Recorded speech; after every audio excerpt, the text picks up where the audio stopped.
समस्त मानीकर परिवार, वाशिम, महाराष्ट्र। पुत्री एवं दामाद सौभाग्यवती कविता अनिकेत मानोरकर, श्री अनिकेत अरुणराव मानोरकर, कुमारी मुग्धा अनिकेत मानोरकर, कुमारी प्रिशा अनिकेत मानोरकर। पुत्री एवं दामाद सौभाग्यवती अंकिता आदित्य जोगी जी, श्री आदित्य देवेंद्र जोगी जी। ओम नमः सिद्धेभ्यः। ओम नमः सिद्धेभ्यः। अहिंसा परमो धर्म की आचार्य गुरुवर श्री कुंद भगवान की, आचार्य गुरुवर श्री ज्ञान सागर मुनि महाराज की।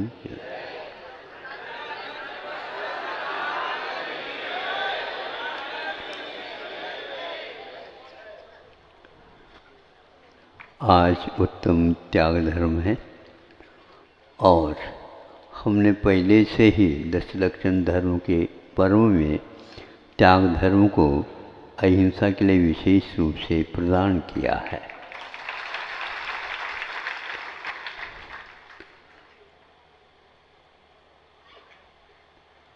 दो तीन वर्ष पूर्व में सुनने में आया और वह सही घटना थी। एक साथ शायद नेपाल में 1,00,000 गायों का कत्ल करके वैसे चढ़ाने की अपेक्षा से वहाँ पर प्रावधान किया गया था और अपार समुद्र की भांति उस गायों के समूह को देख करके ऐसा लगता था इसका नेपाल राष्ट्र का भविष्य क्या होगा। भविष्य तो बहुत दूर का है, किंतु कुछ ही दिनों में मास भी नहीं और नेपाल में भयंकर एक भूकंप आ गया। उस समय पूरे भारत नहीं, विश्व में एक प्रकार से विश्व ही चिंता में मग्न हो गया। ये कैसे संभव हो सकता है। 1 नहीं, 2 नहीं, 3 नहीं, 4 नहीं, 5 नहीं और उनको 1,00,000 तक पहुंचाया गया था।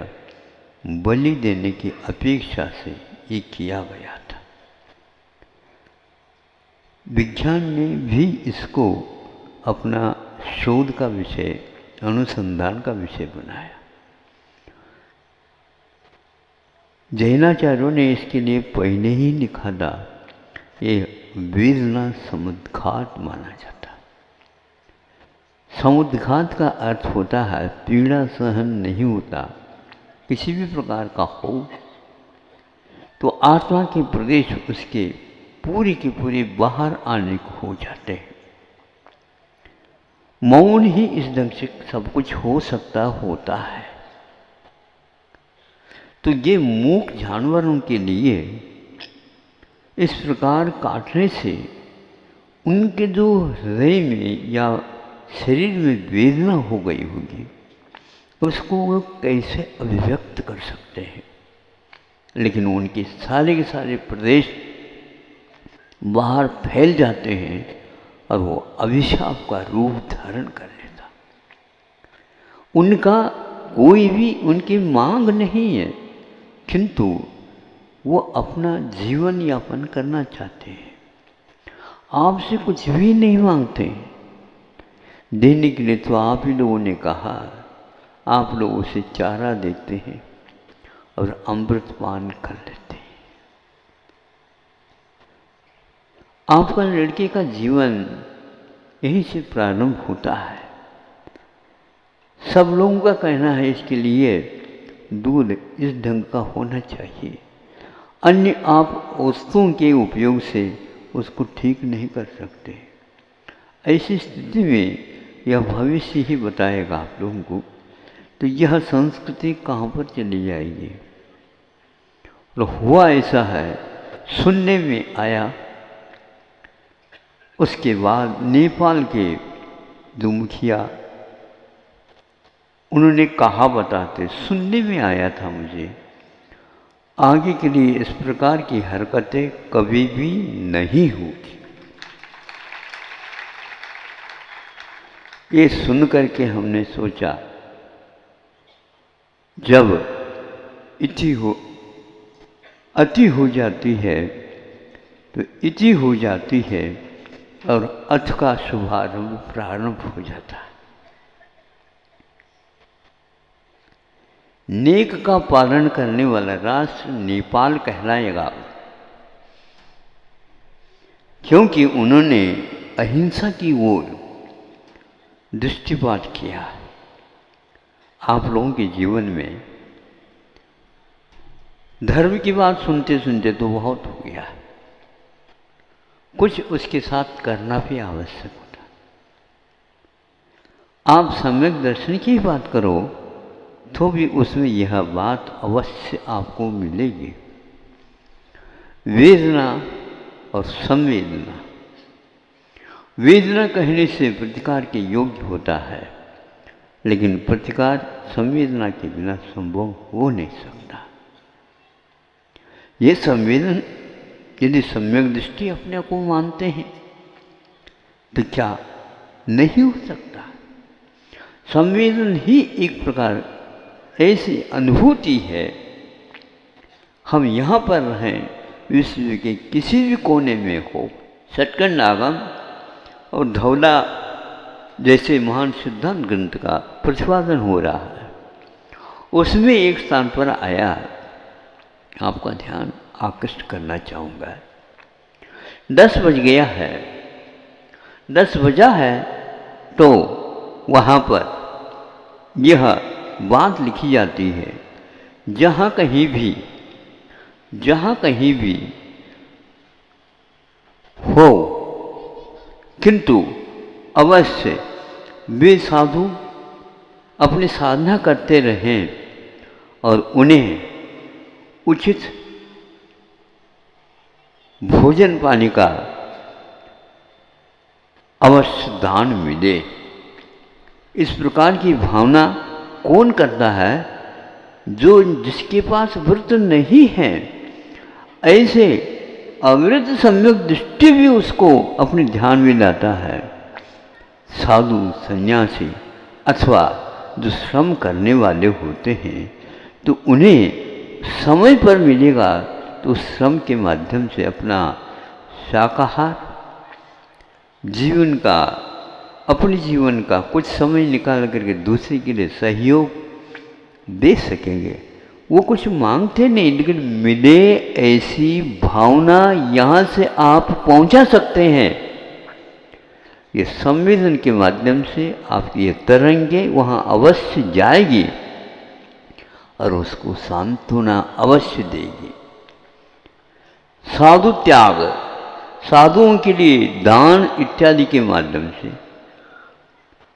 और जो कष्ट में है उसके लिए अनुकंपा के माध्यम से, कंप जाए कलेजा, मैं क्या कर सकता हूँ, कुछ दे सकता हूँ लेकिन वहाँ तक जा भी नहीं सकता, पहुँचा भी नहीं सकता।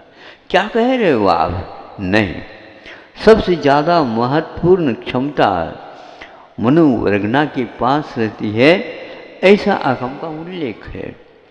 हम मन के माध्यम से ये समझे कि मैं क्या नहीं कर सकता, अभय दान दिया जाता है तो विश्व के कोने कोने तक वो तरंगे पहुंच जाती है। जिसका जितना उपादान होगा उसके अनुसार उसे शांति अवश्य मिलेगी और आपका वह कार्य पूर्ण हो जाएगा। क्या संवेदन के बारे में आपने कभी सोचा? स्वसंवेदन होता है पक्की बात है, लेकिन संवेदन एक ऐसी अनुभूति है, वह दूसरे के प्रति क्या होना चाहिए वह भी उसकी भूमिका का काम करता है। आपके पास भूमिका होना चाहिए, प्रत्येक क्षेत्र में भूमिका का अपना महत्व होता है। तो सम्यक दर्शन धर्म की एक भूमिका है, लेकिन उसमें भी उन्होंने इसको सक्रिय सम्यक दर्शन, क्या है ये? सक्रिय का अर्थ सोया हुआ नहीं, निष्क्रिय नहीं, उपेक्षा नहीं। अरे दूसरे द्रव्य का, एक द्रव्य का दूसरे द्रव्य में क्या हो सकता है, ये हो तो बिल्कुल सिद्धांत मानते हैं हम भी। एक ऐसा भी मत है और ये जीव ही नहीं है संसार में। आप जिस प्रकार कर्ता को कर्म को नहीं मानते हो, उसी प्रकार वो कहते क्या करता कर्म, क्या उपकार, कुछ नहीं। यावत जीवेत सुखी जीवेत, ऋणम कृत्वा घृतम पिबेत, भस्मीभूतस्य जीवे देहस्य पुनरागमनम कुतः। ये समझा आप लोगों ने? ये युगों युगों पहले से ही आपके पास समय सार है, अनुकंपा और अस्तिक इत्यादि है, तो उनके पास ये भी है। ये सब फालतू की बात है। आया हुआ जो कुछ भी है उसको छोड़ करके आप पुनः प्रतीक्षा करो। प्रतीक्षा तो करना चाहिए, लेकिन जो आया है उसको खा लेना चाहिए, अच्छे भोगना चाहिए, फिर इसके उपरांत भी ऋण भी ले लेना चाहिए। बच्चे आएंगे सब दे देंगे, आपने उनके जीवन को खड़ा कर दिया तो इतना भी नहीं कर सकते क्या? हाँ, अब उसके लिए क्या कहेंगे आप बताओ? यहीं पर भारतवर्ष में भी ऐसे व्यक्ति है, दूसरे की कोई चिंता नहीं, लेकिन इस प्रकार के तूफान में भी संतों ने इसका उत्तर देने का प्रयास किया और सभी के साथ व्यवहार क्या होना चाहिए। अभय दान, जो मुख्य दाता के रूप में केवली भगवान कहलाता है। केवली होने के उपरांत किसी भी जीव का वध उनके मन वचन काय की चेष्टा से हो ही नहीं सकता। यह अभयदान उन्हें प्राप्त हो जाता है। कोई भी जीव वो विहार भी कर ले, किसी प्रकार की बाधा हो ही नहीं सकती। जब मन में भी बाधा नहीं, वचन दिव्य ध्वनि होती है उनकी, लेकिन किसी जीव को आहत नहीं बने, सब सुरक्षित रहते हैं। और भगवान का यह अभय दान हम लोगों के लिए उपदेश के रूप में प्राप्त हुआ है। उसमें उन्होंने यही कहा कि तुम दूसरे के प्रति इस प्रकार सद्भावना रख सकते हो, और उस सद्भावना के पीछे यही रहना चाहिए कि वह भी कष्ट से मुक्त हो। कष्ट से मुक्त हो ये भाव आपके हृदय में उत्पन्न होगा, उसके पूर्व में ही आपका कष्ट बहुत कुछ टलता चला जाएगा। हम उनके निमित्त से स्वयं के कष्ट को भी दूर कर सकते हो, करने का यही एकमात्र उपाय है। किंतु ये ध्यान रखें, आत्मा की बात को भी ध्येय में रखना चाहिए, बिल्कुल रखना चाहिए। और ये आत्मा एक ऐसा शब्द है, प्रत्येक के पास आत्मा होती है। जब आप अपनी आत्मा की बात समझ नहीं सकते तो दूसरे की आत्मा तो देखने में उपलब्ध हो जाती है। उसकी पीड़ा को हम अपने आंखों से देख सकते हैं, और उसके पास बुद्धि नहीं है, सही है, उपाधिक ज्ञान नहीं है, क्या उसके प्रति आपकी दया नहीं आ सकती? हे भगवान, ये ऐसा कार्य कर्म करता जा रहा है, इसका भविष्य कैसा होगा? ऐसा कौन व्यक्ति होगा जो इसके लिए इस महान गर्त से उठा करके रख सके? धर्म के सिवा और कुछ नहीं हो सकता, यहीं पर सब कुछ रहना है। और आपको जिस प्रकार मुट्ठी बांध करके लाए थे, किंतु हाथ पसार करके जाना है। जा रहे हो, ताला लगा के नहीं जा सकते। हाँ, एक भी पाई साथ ले जा नहीं सकता कोई भी, यहीं कहीं छूट जाएगा। हाँ, ले जा सकता है वह व्यक्ति, सब कुछ ले जा सकता है। वहाँ का भविष्य में उसका जो कुछ भी जीवन रहेगा, उसका प्रबंधन वहाँ पर हो जाएगा। केवल पुण्य का संचय। अनुग्रहातम सस्याति सर्गो दानम, यह सप्तम अध्याय का सूत्र श्रावक ही नहीं, मुनि महाराजों के लिए भी है। महाराज, हम क्या कर सकते हैं? कुछ नहीं कर सकते हैं, ये भावना तो कर सकते हैं। कोई तीर्थंकर बनता तो ऐसे थोड़ी बन सकता बिना आधार के, वे ये कह सकता है। और जब बैठे बैठे भी वो सोच सकता है, मानसिक तरंग उठ करके उसको अवश्य ही सांत्वना देते हैं। तो यह पुण्य संचय है। और दूसरे के लिए, पर के लिए क्या होता है? तो उन्होंने ये कहा, सम्यक ज्ञानादि वृद्धि हेतु। क्या सोच रहे हो? सम्यक ज्ञान की वृद्धि होगी दूसरे के लिए भी।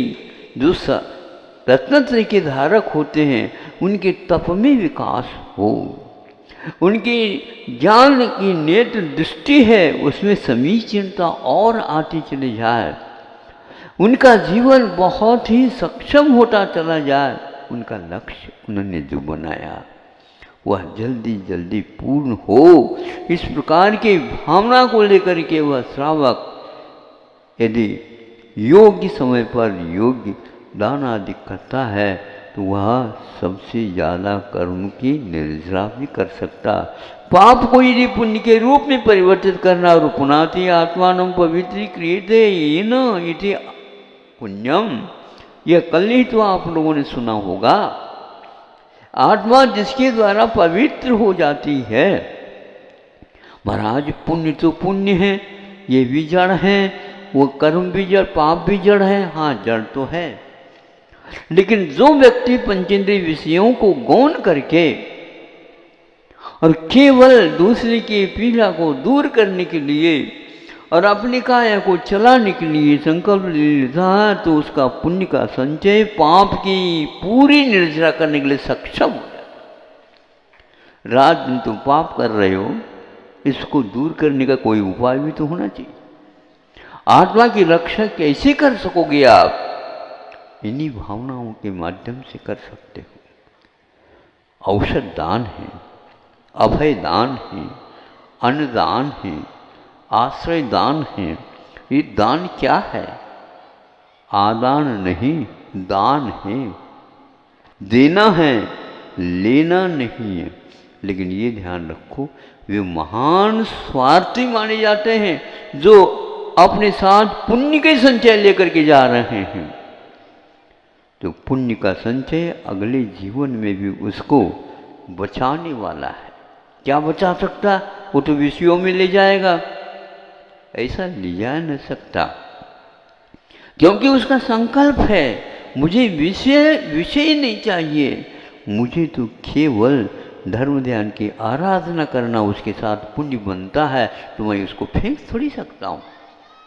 आत्मा के साथ बनती ही जाएगी। और ये ध्यान रखिए, सम्यक दर्शन इस भूमिका के साथ पुण्य बढ़ेगा बढ़ेगा बढ़ता ही जाएगा।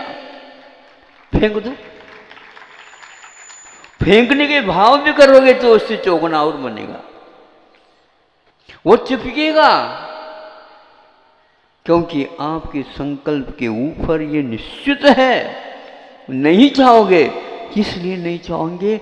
महाराज इतना सब फल जब मिलेगा तो विषयों को मैं कैसे दूर कर सकूंगा?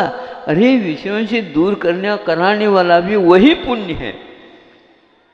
व्यसनों की ओर ले जाने वाला वह पुण्य हमेशा हमेशा पाप की ओर ले जाता है।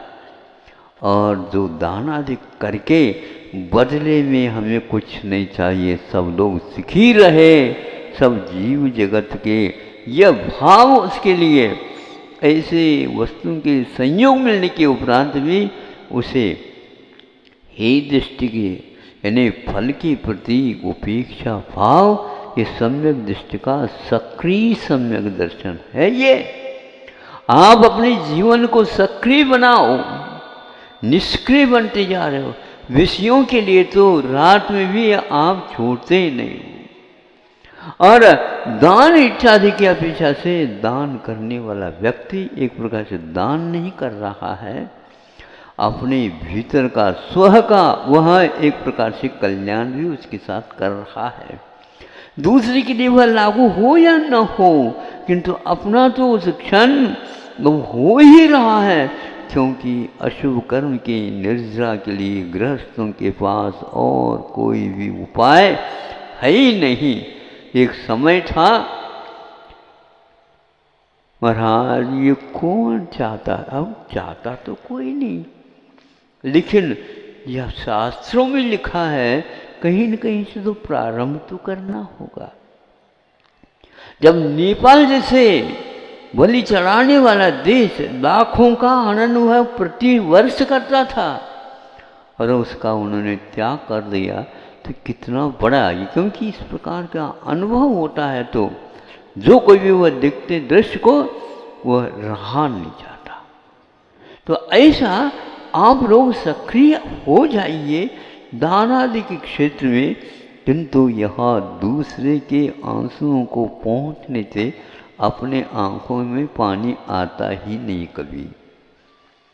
यदि हम अपने ही आंखों की ओर देखेंगे तो दूसरा कोई व्यक्ति कर्तव्य को करने वाला मिलेगा ही नहीं, ये पक्का है। तो इसलिए जब गाय अपने बछड़े के लिए वह अनुकंपा और वात्सल्य अंग का निर्माण कर रही है, वात्सल्य अंग एक प्रकार से और मनुष्य का उदाहरण नहीं दिया गया है, धेनुवत वत्संपति ऐसे कहा उन्होंने अपने वत्स के प्रति वह धेनु गाय जैसे स्नेह करती, स्वाभाविक स्नेह, दिखावट नहीं, हम दूसरे के लिए नहीं कर रहे हैं, इसको आपको याद करना। दूसरे के निमित्त से हम अपने ऊपर ही उपकार कर रहे हैं, स्वस्य अनुग्रह। दूसरे के निमित्त से हम अपने ऊपर उपकार कर रहे हैं और पर के लिए भी यदि उपकार होता है तो उनके सम्यक ज्ञान आदि वृद्धि हेतु ये कहा स्वस्य अतिसर्गो। स्वस्य अतिसर्गो का अर्थ ये भी हो सकता है स्व में निर्धन भी होता है, अपने योग्य जो कोई भी है सामग्री, और स्वस्य मैंने अपने आप का ही मैं अतिसर्ग करता हूँ, मैं आपका हूँ। और ऐसा ही सम्यक दृष्टि होता मुझे कुछ नहीं चाहिए, उपन्नोदय भोगे वियोग वृद्धि यशसो नित्यम कंखा मनागत से उदयस्य न कुवदे नानी। समय सार में ये कहा जा रहा है, जो उपभोग भोग की सामग्री सामने आ रही है उसकी भी वह जब स्वयं मन वचन का फिर वो त्याग करता है तो अतीत की स्मृति उसे कभी दुख पहुंचाएगी क्या, और भविष्य की आकांक्षा रखेगा क्या, कभी भी नहीं रख सकता। भोगोपभोग मिलने पर भी उपेक्षा, न भूत की स्मृति अनागत की अपेक्षा, भोगोपभोग मिलने पर भी उपेक्षा। ज्ञानी जिन्हें विषय तो विष दीखते हैं, वैराग्य पाठ उनसे हम सीखते हैं। ये कौन सी गाथा मैं आपके सामने कह रहा हूँ, सम्यक दर्शन की गाथा है, समय सार में लिखी गई है। वे कुंद गुफा में बैठ करके आप लोगों के लिए हजारों वर्ष होने के उपरांत भी वह गाथा आपको कान पकड़ करके उठा रही है, बेटा उठ जा, तुम्हारा भविष्य इसी के ऊपर आधारित है। तब कहीं जा करके कर्मों की श्रृंखला टूटती चली जाती है। इस संवेदना की गाथा को देखने से आपको कोई ध्यान लगाना नहीं आ रहा है, कोई बाधा नहीं है, आप बड़े बड़े उपकार नहीं कर सकते, कोई बाधा नहीं, लेकिन मन के माध्यम से इतना तो भाव आप कर सकते हैं। तो 10 बजे इस प्रकार के भाव करने से आपको अपना कर्तव्य का बोध अपने आप हो जाता है। उस समय त्यागी तपस्वी नहीं भी आए, जहाँ कहीं भी है भगवान, उनको निरंतराय आहार का लाभ हो। इस प्रकार सोचने में क्या बाधा है, इस प्रकार सोचने से अपने आप ही अपना जिह्वे इंद्रिय के ऊपर नियंत्रण हो जाएगा। अरे उनका क्या हो रहा हुआ, उनको कुछ भी नहीं मिल रहा। और एक प्रकार से जो व्यक्ति जब शरीर बिल्कुल ही निष्क्रिय हो रहा है, कर्म करने के योग्य नहीं रहता, उस समय साधु अथवा श्रावक भी अपनी इस काया को छोड़ने का संकल्प लेते हैं तभी तो आप तप कर सकोगे, नहीं तो नहीं कर सकोगे, नहीं तो शरीर का दास बनोगे। उठना बैठना मुश्किल हो जाएगा। ध्यान रखो, जब तक उठने के बैठने की क्षमता है तब तक किसी के लिए सहयोग दे दो, नहीं तो बाद में तो आप कितने भी करो, मुख से स्वर तक नहीं निकलेगा। जब स्वर तक निकलेगा नहीं, कोई संकेत करने के लिए हिम्मत नहीं रहेगी, आंखें खोलने की भी हिम्मत नहीं रहेगी, उस समय आपके भीतरी जो बन रही है, बिट रही है, उसका आप संवेदन कैसे करोगे? धैर्य उसको अवश्य अंत समय में मिलता है जिस व्यक्ति ने अपने जीवन में इस प्रकार का परोपकार किया है।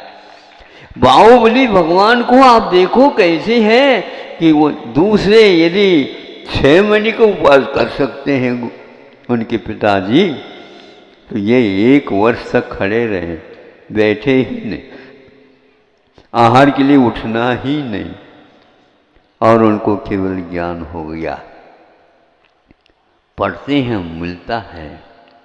उन्होंने इस प्रकार के शरीर को, काया को कहाँ से प्राप्त की?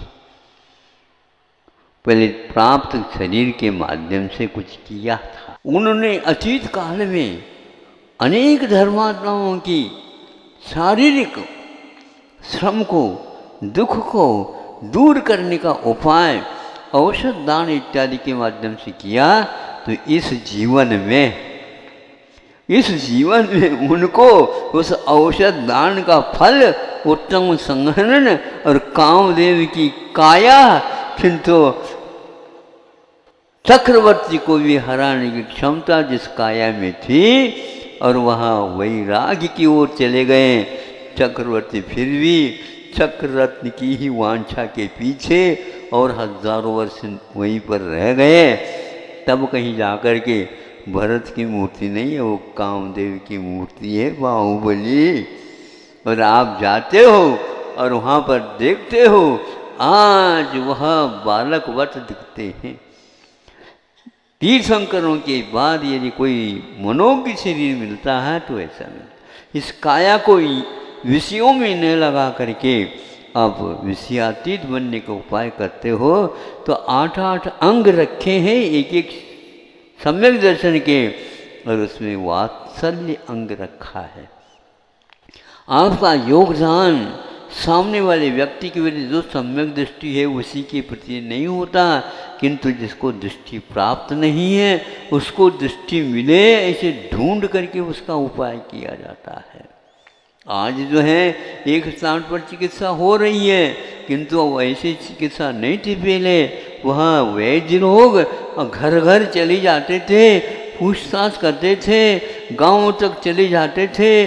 रोगियों को यहाँ तक आने की हिम्मत नहीं रहती थी, उनकी भी चिकित्सा होती थी।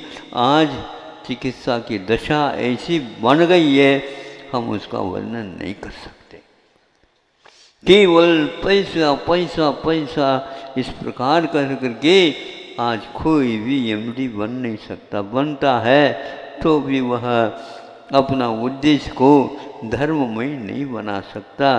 करोड़ रुपए खर्च करने होते हैं तब कहीं जाकर के वह उपाधि मिल जाती है, और वो गांव में चल नहीं सकती। उनको तो जाना महानगर की ओर ही, और जो जो दिया गया लगाया है उसको लाने के लिए आवश्यक। ऐसी दशा है, कोई भी चिकित्सक बनना नहीं चाहता है, क्योंकि उससे निर्वाह नहीं होता। चिकित्सा का अर्थ केवल मात्र पैसा कमाना हो गया है, किंतु वह सेवा का एक क्षेत्र है, एक वैयावृत्ति का एक क्षेत्र है। जिन वैयावृत्ति के करने से निरोगी काया मिल जाती है और वह आगे के लिए एक भूमिका का काम करती है। बंधुओं, नश्वर शरीर है, इस शरीर के द्वारा कुछ काम करना चाहते हो अवश्य करिए।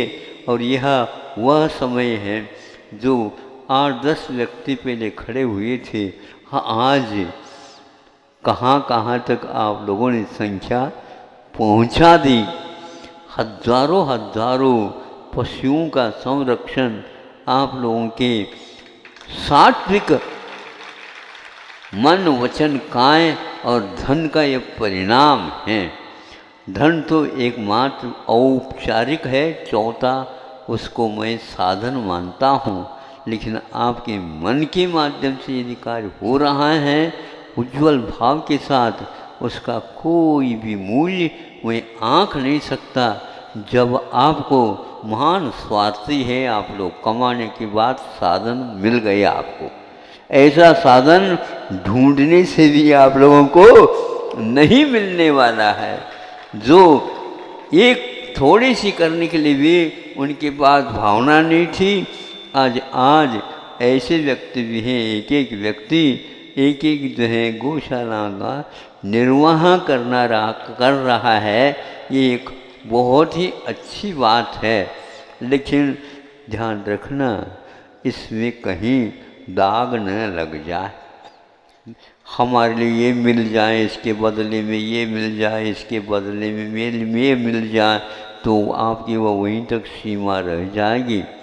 आप लोग त्रैकाल के विषय को निर्दोष रखना चाहते हो, ये मेरा कर्तव्य है और मैं इस माध्यम से सम्यक दर्शन को निर्दोष बनाने जा रहा हूँ। और इसके माध्यम से कितने व्यक्ति प्रेरित हो रहे हैं, ध्यान रखो, आप कर रहे हैं, लेकिन वह पशु भी आपके प्रति बहुत कुछ कर रहे होते हैं। आप यदि उन्हें दवाई देते हो, आप उन्हें यदि चारा देते हो, वे देते हो, लेकिन इसकी कीमत, इसका मूल्य सीमा को लेकर के है।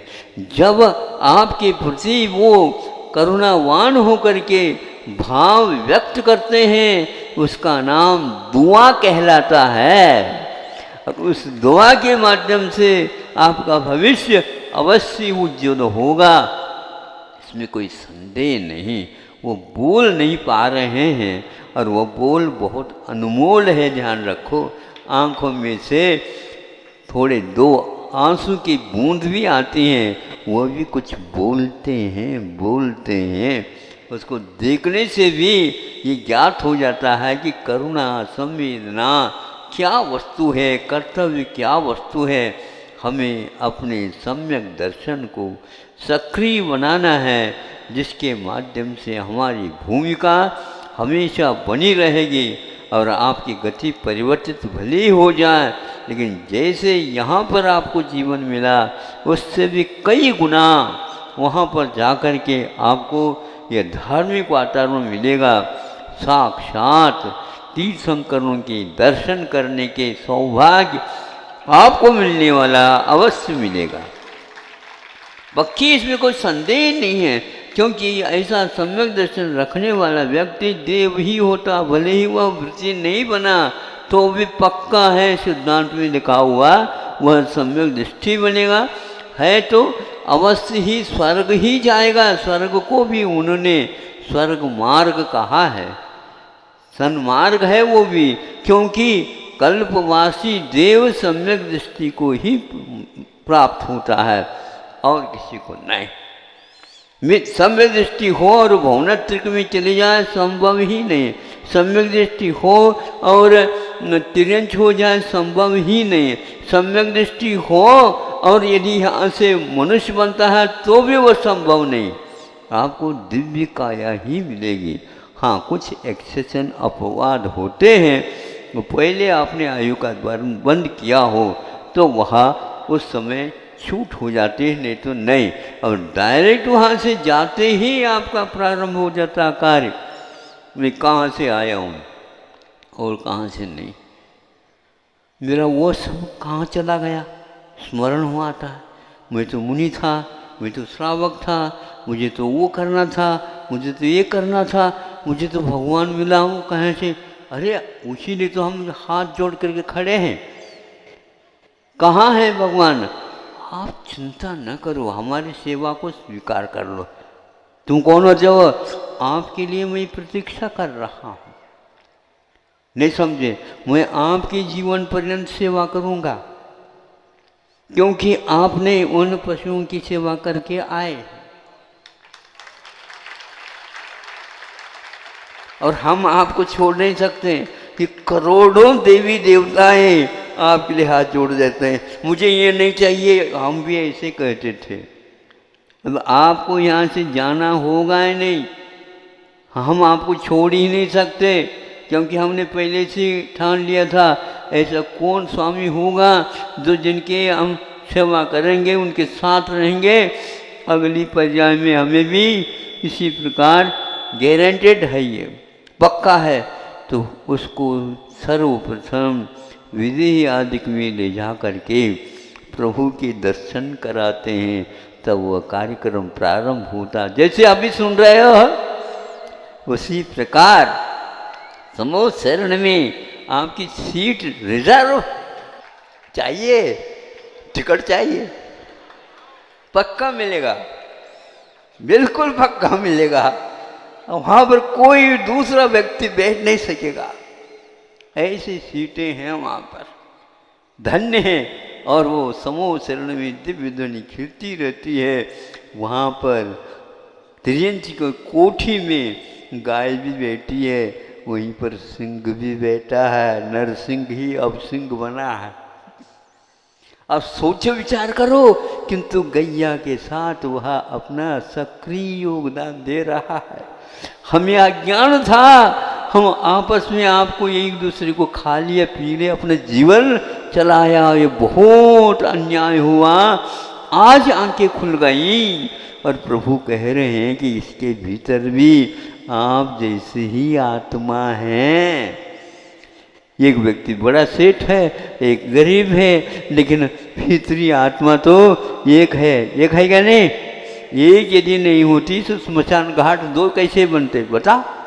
एक ही है स्मशान घाट, वहाँ पर तो सबको एक ही मिलेगा। हाँ, सुनिए, स्मशान में जाना है तो जैसे एक ही मिलता है, उसी प्रकार अगले जीवन में आपको वह स्थान मिलने वाला है जहाँ पर बिल्कुल काया कभी भी रुग्ण नहीं होगी। अंतिम क्षण तक आप भगवान की आराधना कर सकेंगे और अपने साथी संगाती को लेकर के अपने भविष्य के बारे में भूमिका बनाना प्रारंभ कर दो। यहाँ से भूमिका बनाएंगे तो वहाँ पर वह सुदृढ़ हो जाएगी। फिर इसके उपरांत एक भव दो भव में, हाँ, हमेशा के लिए यहीं पर रहना है क्या आपको? नहीं है, जल्दी है, कर लो जल्दी, बिल्कुल। लेकिन ये ध्यान रखना, दूसरे के ऊपर, कंधों के ऊपर नहीं, अपने स्वयं पैरों से चलो आप और दूसरे को भी चलाओ। ऋणम कृत्वा घृतम पिबेत भस्मीभूतस्य देहस्य पुनरागमनम कुत। ये देह तो भस्मसात होने वाला, ये तो जल जाएगा, जलाने के लिए और खर्चा करो। काय को खर्चा? वर्षा के काल में हो जाए तो एक डब्बा, एक पीपा घास लेट तेल चाहिए और ईंधन भी बहुत कुछ चाहिए, तब कहीं जा कर के फलाना चंद का अंतिम संस्कार होगा। खर्चा आता है, ऐसा है। लेकिन हम इतिहास को खोलते हैं, देखते हैं, बहुत सैकड़ों ऐसे उदाहरण मिलते हैं। संतोष ये सब दृष्टि से, शारीरिक दृष्टि से, मानसिक दृष्टि से, आर्थिक दृष्टि से और अंततोगत्वा अध्यात्म की दृष्टि से भी बहुत महत्वपूर्ण संस्कार हैं भारत में। इसलिए आप पराश्रित ना हो शिक्षा के बाद, किंतु जो पराश्रित है उनके लिए भी स्वाश्रित करने का योगदान दो। ऐसे व्यक्ति बहुत कम हैं। पहले के लोग हर बात पर यही सोचते थे, मेरे इस कसरत के माध्यम से किसी को उपयोग में आ जाए तो मैं अपने आप को धन्य मानता हूँ। उस व्यक्ति को अतिथि देव कहते थे और अतिथि सत्कार करके उसके जीवन को समृद्ध बनाते थे। ऐसा जीवन जीने वाले, किंतु आज सब पराश्रित होते चले जा रहे हैं। उसका कारण यह है, जब बाढ़ आती है तो उसके साथ सब कुछ चला जाता है। नदी के किनारे पेड़ पनपते हैं, किंतु नदी के किनारे के पेड़ मूल जड़ को खो देते हैं, क्योंकि धारा वेग से आती है, मिट्टी को बहा करके ले जाती है और वह मंत्र जाप करते रहते हैं या आज जाना ही है। आप लोगों का भी लगभग ऐसा हो रहा है, जबकि मजबूत होना चाहिए। वो मजबूती इसलिए नहीं है कि पानी के वेग के समय पर हम उस प्रकार के वहाँ पर दीवार खड़े कर दें अथवा उस प्रकार के पेड़ हम लगा दें, बांस के पेड़ लगा दें तो नदी को भी सरकना पड़ेगा। किस ओर? आगे की ओर नहीं, बाजू, क्योंकि वो बांस की जो जड़ है वो कभी भी हिले नहीं, ऐसी जड़ है। तो अहिंसा के संस्कार के माध्यम से आपकी जड़ों को बहुत मजबूत बनाया था, लेकिन आप लोग आलस के कारण वो सूर नहीं देखा, परिणाम यह निकल रहा है। छोटे छोटे देश भी श्रम के माध्यम से आगे बढ़ गए, लेकिन बहुत बड़ा देश जो कि आज विश्व में सबसे ज़्यादा बड़ा देश है आबादी की अपेक्षा से, तो भारत है लोकतंत्र की अपेक्षा, लेकिन यहाँ पर कुछ रहा ही नहीं। फिर भी यहाँ पर कुछ संस्कार ऐसे हैं जिसके कारण विश्व का हित अवश्य हो सकता है। इसके लिए अन्य जितने भी देश हैं इस ओर रुझान रखते हैं। आप लोग इस प्रकार के उदाहरणों से अपने आप के जीवन को जो अव्यवस्थित है व्यवस्थित बनाएगा और अपने जो पूर्वजों के द्वारा दिए हुए दिशा बोध उनको अपने जीवन में उतारने का प्रयास करेंगे। उतारने के प्रयास करेंगे तो निश्चित रूप से आप स्वाश्रित होंगे, स्वाभिमानी होंगे और दूसरे को भी स्वाश्रित और स्वाभिमानी बनाएंगे। श्रम के संस्कार को खोखला बनाने वाला है। इसके कारण आपको गरीब बनाया जा रहा है। इसके कारण आप जो श्रीमान थे वो श्रीमान नहीं रहे। पहले के लोग नाम रखे जाते थे गरीब दास, इसलिए कहते थे वो उनको गरीब दास, गरीबों को उदास नहीं रखने देते थे और उनको श्रीमान बनाने का संकल्प लिया करते थे। नाम से क्या, गरीबदास हो करके सेठ साहूकार से भी आगे बढ़कर के कदम रखते थे। गुदड़ी के लार होते थे, मोटा खाना और मोटा पहनना, लेकिन सूक्ष्म सोचना, गहराई की तक सोचना। हाँ, सोचते क्या है, आज तो अफसोस होता है प्रत्येक को, सोचने के लिए कुछ रहा ही। सुन रहे हो क्या? नहीं, रविवार के दिन घुट्टी पिलाई जा रही। फिर भी हमारा यही कहना है, ये घुट्टी यदि आपके काम में आ जाए तो हम समझे कि सार्थक है। गर्मी के दिनों में जो आप आए हैं पसीना बहा करके, लेकिन पसीना जितने बहाओगे सीना उतना ही तनेगा।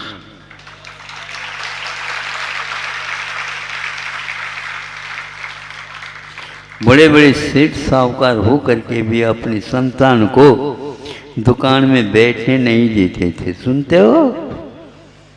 ऐसे क्यों? अपने बेटा को तो बनना चाहिए। नहीं, जाओ उस दुकान में रहो और सीखो। ये हमने खोला है, सींचा है और बड़ा किया है, तुम्हें सब कुछ मिला है, तो उस दुकान में जाओ जो बिल्कुल थोड़े से इस दुकान के पीछे छोटी दुकान है, जाओ वहाँ पर सीखो। और उनको जाकर के कहा इसको अच्छे ढंग से सिखा देना। ये परंपरा अभी भी विद्यमान है कहीं कहीं पर राजस्थान में। क्या करना ना, बिल्कुल, क्योंकि अपना लड़का खाने पीने में ज़्यादा रहता है, श्रम और युक्ति से वंचित रहता है, वो जा कर के वहाँ पर रहो, वहाँ पर जो कहेगा वही करना पड़ेगा। समय पर भोजन पानी जो कुछ मिला उतने में ही, कुछ कहना नहीं, मांगना नहीं। ध्यान रखो, नहीं तो मांग दोगे, कुछ कह दोगे तो इधर आना ही नहीं। सीधा रास्ता है, कहाँ के लिए? नेमोवर के लिए। जाओ, घर में नहीं जाना। क्योंकि जब तक हम श्रम नहीं करेंगे तब तक हमारा मुख मीठा नहीं होगा, और यदि श्रम नहीं करेंगे मुख मीठा होना तो दूर, वो कड़वा हो जाएगा, क्योंकि बीमारी होगी। आप श्रम से धीरे धीरे अपने बच्चों को बचाना चाह रहे हैं, यह आप संस्कृति को भूल गए हो।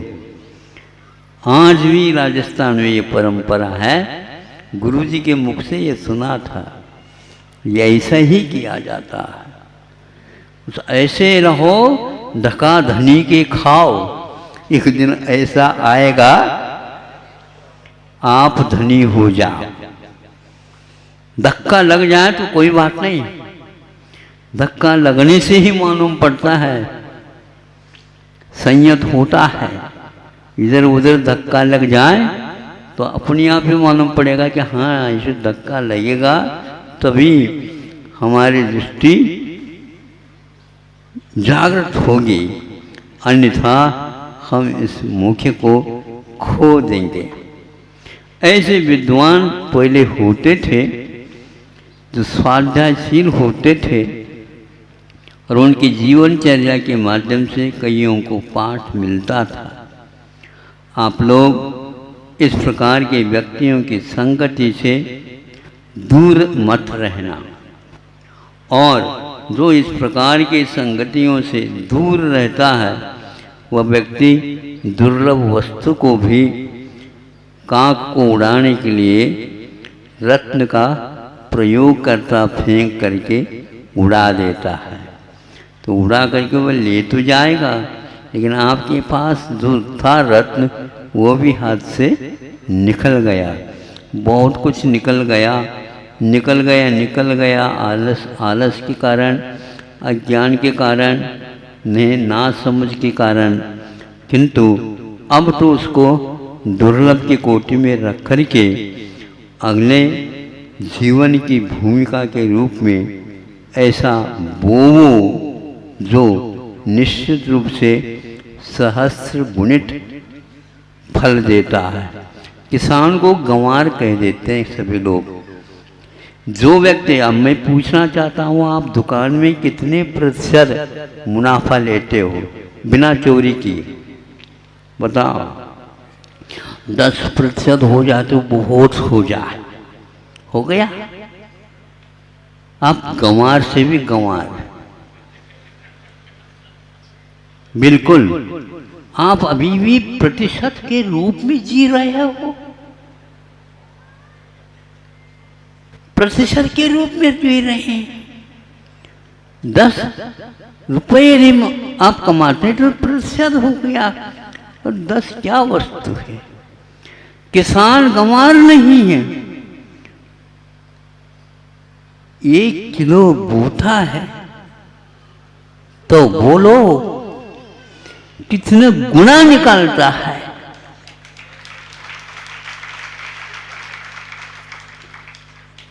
कितनी बोरियां आती हैं।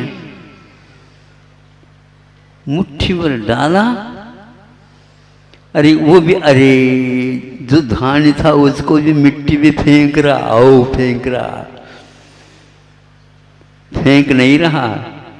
3-4 महीने के बाद देख तो लो, लोड को लेकर के खड़े होना पड़ेगा। बोरियों के ऊपर बोरी लाते हुए जब वह आंगन में खड़ी होगी, घर में स्थान नहीं रखने के लिए आंगन में ही रखो, नहीं तो जल्दी जल्दी दुकान की ओर भेज दो, वह रखने के लिए नहीं है। कितनी भूख से मरने वाले के पेट उससे भरेंगे, वह संतोषी प्राणी है। अब जो ही दुकान में चला जाता तो गोदाम में भर्ती कर देता है। अब वो ताला बंद होता है, अभी नहीं खोलना, अभी नहीं खोलना, अभी नहीं खोलना, मत खोलो, आंखें तो खोलो। भाव बढ़ जाए, भाव बढ़ जाए, दुर्भाव बढ़ रहे हैं क्या भाव बढ़ रहे हैं, बताओ। उसके द्वारा तो जीवन उन्नत बनने वाला नहीं, और रख करके वह बहुत बड़ा करके फिर बाद में 10 गुना है, ठीक है, लेकिन किया क्या आपने, उसकी रक्षा के लिए और लग गया, और सारे समय पर जो उपभोक्ताओं के सामने जाना चाहिए था वो नहीं गया। तो गरीबों का क्या हुआ इससे? किसान तो गरीबों के पेट को भर देता है, और आप लोग श्रीमानों के पेट को भी गरीब बना देते हो। ये लोग, ये भाव ठीक नहीं, इन भावों से दूर रखो। क्षेमम सर्व प्रजानां, सब जीवों का उद्धार हो, ऐसे भाव करने से ही आप लोगों का उद्धार होगा। और केवल बातों से ही नहीं, उसके योग्य सब लोगों को सहयोग देने के भाव रखो, तब आज भी सतयुग आने में देर नहीं लगेगा। नहीं है तो कलिकाल तो है ही, और यह तो एक प्रकार से नीचे और जाएगा और जाएगा। इस काल में विकास कम, विनाश की ओर ही युग जाता है, और ऐसे ऐसे भाव करेंगे, निश्चित है उत्थान का स्वप्न देखना एकमात्र स्वप्न हो जाएगा। इतना ही कहकर उस बनारस दास की कथा को और अर्ध कथानक को आप अवश्य ही एक आध बार पढ़ लीजिए, और इस कथा को जो भूल गए हो तो याद रखिए, और उस माँ को भी याद रखिए। जाओ अब इन चोरों को भी, और ये कहना पर्याप्त हुआ, चोरों का हृदय पिघल गया और सारे पसीज गए, और आ करके रखा, क्षमा मांगा। क्यों, क्या हुआ? नहीं, हमारे माँ ने कहा तो इस प्रकार के द्रव्य को खाओगे तो ये पचेगा नहीं, ये भवों भवों में तुम्हारे लिए पीड़ा देगा, और वो भी उस बनारस दास के घर में जाकर के तुम घुसे हो वहाँ पर, तो वह हमेशा हमेशा सब लोगों के उद्धार की बातें सोचते हैं। जो व्यक्ति आपके कल्याण के बारे में सोचता है उसके बारे में आप लोगों ने गलत सोचा और वहाँ पर डाका डाल दिया। मतलब चोरी भी यदि होती है तो राजा के यहाँ कर ले तो फिर भी ठीक है, किंतु सामान्य व्यक्ति के घर में यदि जाओगे तो वो ठीक नहीं। तो उस समय के राजा लोग भी ऐसे होते थे। क्यों चोरी की? हाँ की है। क्यों चोरी की है? क्योंकि मेरा संकल्प था एक बार ही चोरी करूं, जीवन पर्यंत दोबारा चोरी करना न पड़े, इसलिए आपके यहाँ आया। चोर ने भी कहा अब आज से चोरी करना छोड़ो, हमारे दरबार में तुम्हारे लिए अच्छा स्थान है, क्योंकि आप सत्य बोलते हो। सुनो, चोरी करने वाले भी सत्य बोलते थे पहले, आज साहूकार भी धर्म के कांटे को दबा देते हैं। क्या कहें, क्या करें, फिर भी ये तो चलेगा। इसी में से एकांत जैसे चना वो भोंगड़ा बाहर आएगा, बाकी सब बंद ही रहेंगे ऊपर। गुरु जी कहा करते थे जब चने भूनते हैं उसमें से वो कहीं चटक नहीं जाए, अब बाहर ना आ जाए, ऊपर से कुछ तसला रख देते, उसमें से भी कोई बाहर आ जाता। ऐसा यह दुर्लभ है, आपको पर्याय मिली ही। भगवान से प्रार्थना करूं, हे भगवान इस दुर्लभ पर्याय का एक प्रकार से सदुपयोग हो और आगे की भूमिका अच्छी तैयार हो, सब लोग उन्नति के मार्ग पर आरूढ़ हो, यही भावना बांटे जाए। अहिंसा परमो धर्म। इस कार्यक्रम के पुण्यार्चक थे श्रीमती कमलताई लक्ष्मीकांत जी मानेकर, सौभाग्यवती भावना जयंत मानेकर, श्री जयंत लक्ष्मीकांत जी मानेकर, सौभाग्यवती संध्या प्रमोद मानेकर, श्री प्रमोद लक्ष्मीकांत जी मानेकर, सौभाग्यवती वीणा विवेक मानेकर, श्री विवेक लक्ष्मीकांत जी मानेकर, पुत्र एवं पुत्रवधू अमय जयंत मानेकर, सौभाग्यवती साक्षी अमय मानेकर, पुत्री एवं दामाद सौभाग्यवती सुनीता रमेश उकलकर, श्री रमेश अंत्यदास जी उकलकर, पुत्री एवं दामाद सौभाग्यवती श्रद्धा संकेत सिंघवी, श्री संकेत रमेश जी सिंघवी, अमित उकलकर, अमय, शुभम, सौरभ, यश मानेकर एवं समस्त मानेकर परिवार, वाशिम महाराष्ट्र। पुत्री एवं दामाद सौभाग्यवती कविता अनिकेत मानोरकर, श्री अनिकेत अरुणराव मानोरकर, कुमारी मुग्धा अनिकेत मानोरकर, कुमारी प्रिशा अनिकेत मानोरकर, पुत्री एवं दामाद सौभाग्यवती अंकिता आदित्य जोगी जी, श्री आदित्य देवेंद्र जोगी जी।